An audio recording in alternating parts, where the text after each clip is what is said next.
You have probably heard the number, $18.6 trillion. That is the total net worth of every Canadian household combined, a pile of wealth so high it would reach past the moon twice. But here is a question nobody asks. How much of that wealth can actually feed you when you stop working? Open any newspaper and it sounds like every Canadian is retiring on a yacht. The average household is worth over $1 million. Millionaires per capita, higher than France, higher than Germany, higher than Japan. Then you close the article. You look at your own RRSP. You look at the TFSA you have not touched in months, and a quiet, uncomfortable thought creeps in. If everyone is so rich, why do I feel so far behind? Today, we are going to break down the 5 real levels of retirement wealth in Canada. Not the fake net worth that counts your front door and your kitchen cabinets. The actual wealth that buys groceries, pays rent, and survives a market crash. By the end of this video, you will know exactly where you stand, and more importantly, exactly what to do next. Let us start with the foundation that most Canadians get completely wrong. Level 1 is what I call the house poor survivor. This is the largest group in the country, and it is the most dangerous place to be. You own a home, probably bought it years ago, maybe even paid off a chunk of the mortgage. On paper, your net worth looks solid. $600,000, $800,000, maybe even $1 million. But here is the trap. Almost all of that wealth is locked inside your walls. Remember the statistic we just mentioned. Over 40% of total Canadian household assets sit in residential real estate. That is $8.5 trillion stuck in bricks, drywall, and roof shingles. Now meet someone. She is 58 years old. She lives in a detached home in Mississauga that she bought in 2003 for $310,000. Today, that home is worth $1.1 million. On paper, she is a millionaire. But here is her Tuesday night. The property tax bill just arrived, $9,200 this year. The furnace needs replacing, $6,000. Her TTA has $11,000 in it. Her RRSP, which she has not contributed to in 3 years, holds $62,000. She cannot sell the house. Where would she live? She cannot borrow against it without adding more debt. Her wealth is sealed inside the walls. She can see it on a net worth calculator, but she cannot buy groceries with it. If your retirement plan is simply owning a paid-off house, you are at level 1. You are not poor, but you are also not free. One broken furnace, one medical emergency, one property tax hike, and your so-called wealth becomes a liability. The honest truth? Nearly 80% of Canadian millionaires vanish the moment you remove the family home. 2.3 million becomes fewer than 500,000. That is the gap between looking rich and being rich. Level 2 is the renter with a plan. This is the group that personal finance gurus love to ignore, but they are actually in a much stronger position than most homeowners realize. You do not own real estate. Maybe you rent an apartment downtown. Maybe you live in a basement suite in Vancouver or a townhouse in Calgary. Your net worth on paper might look tiny compared to a homeowner. But here is the difference. You have not tied up all your wealth in one illiquid asset. The average renter in Canada who consistently invests the difference between owning and renting can often accumulate more liquid wealth over 30 years than the average homeowner. Why? Because home ownership comes with property taxes, maintenance, insurance, and transaction costs. Renters can put that money into the market instead. Let me show you the math. A 35-year-old renter who puts $500 a month into a diversified portfolio earning 7% will have over $600,000 by age 65. That money is in TFSAs, RRSPs, and non-registered accounts. It is liquid.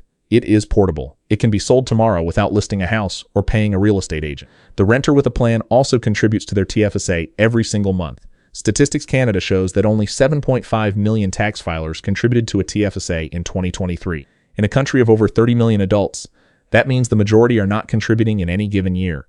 But the renter with a plan does, even if it is $50 a paycheck, even if it is $20 a week. If you are at level 2, you do not own a home, but you own Apple, you own the banks, you own the railroads, you own the economic engine of North America, and that engine has returned roughly 10% annually for nearly a century. Level 2 is not flashy. You might feel behind when you see friends buying houses, but on the day you retire, you can sell 1,000 shares of an index fund in 10 seconds.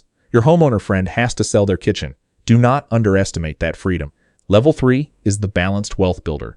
This is where things start to get interesting. And this is where most Canadians should aim to be. At level 3, you own a home, but the home is not your retirement plan. It is just a place to live. You also have meaningful liquid assets outside the house. We are talking at least $100,000 to $250,000 in TFSAs, RRSPs, or non-registered accounts. Let us look at the national averages again.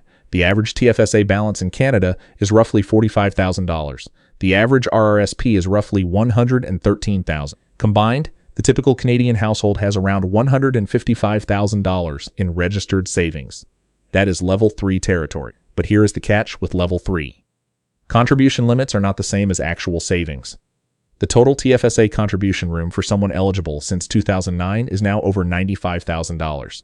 If every dollar of that room were invested and compounded at a modest rate, the account alone could hold well over $200,000. But the average Canadian TFSA balance is only $45,000. The gap between the room and the reality is the gap between level 3 and level 4. The Balanced Wealth Builder has 3 habits. First, they automate their contributions. They treat their TFSA and RRSP like a bill they pay themselves first. Second, they invest that money. They do not let it sit in cash earning less than 2% while inflation runs at 3 or 4 or 5. Third, they attack high-interest debt.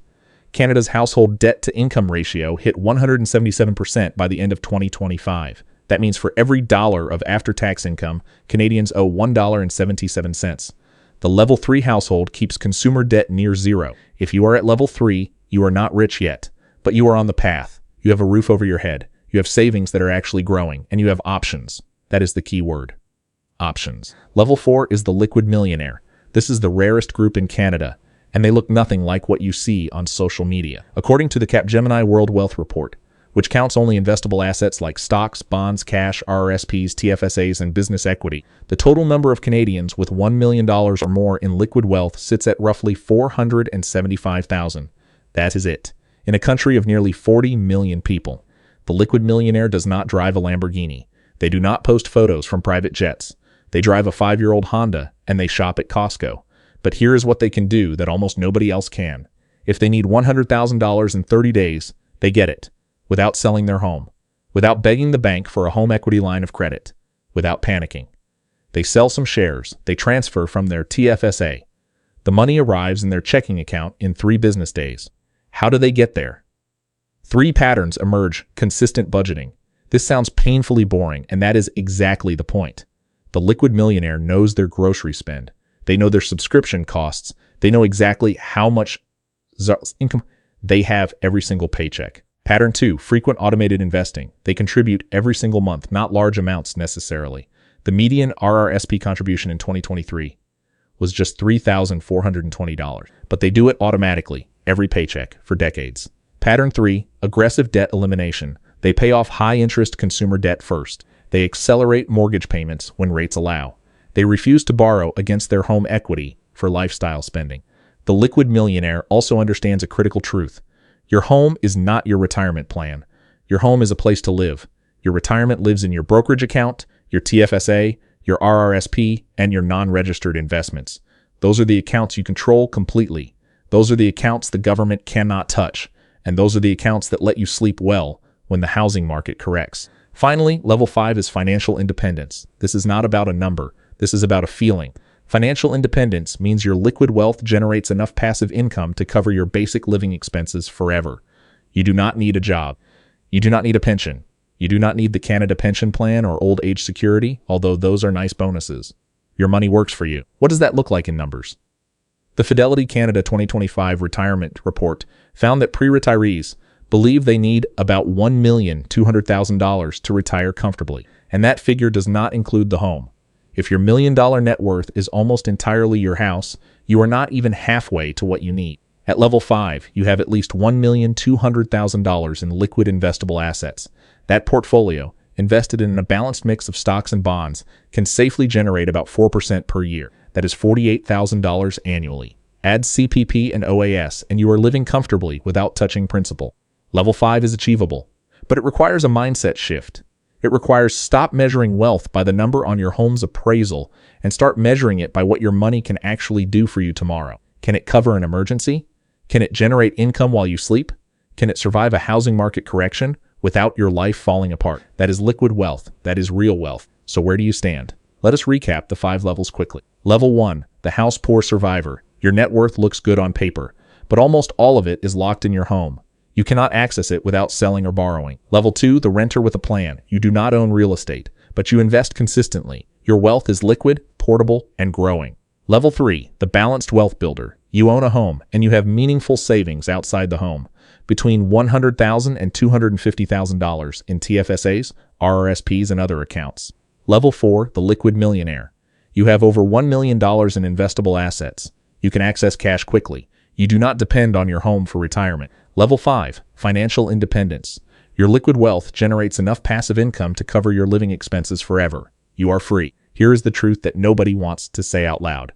Most Canadians will never reach level 4 or 5, not because they are not smart enough, not because they do not work hard, but because they confuse a rising house price with actual wealth building. They pour every extra dollar into their mortgage. They leave their TFSA in cash, earning nothing. They carry credit card debt for months or years, and then they wonder why retirement feels so far away. The shift that separates the truly wealthy from the house rich is not complicated. It is a decision to budget, a decision to automate your investing, a decision to attack debt, a decision to stop treating your home like a lottery ticket and start treating it like a roof. You do not need to sell your house. You do not need to move to a cheaper city. You do not need a secret inheritance from a rich uncle. You need to know where your money goes every single month. You need to contribute to your TFSA and RRSP automatically, every paycheck, invested in low-cost index funds. And you need to pay off high-interest debt as if your future depends on it, because it does. The $18.6 trillion of Canadian household wealth is real, but a huge chunk of it is trapped in drywall and property taxes. It looks like freedom on a spreadsheet. It feels like a trap in real life. Your TFSA, your RRSP, your non-registered investment account, that is the wealth you can actually touch. That is the wealth that buys groceries, fixes the furnace, and lets you take a year off when your mother gets sick. Do not let it sit empty. Do not let it rot in cash. Do not let a paid-off house fool you into thinking you are ready. Go build your mountain. And the government will never touch a single dollar. If you learned something from this video, hit that subscribe button.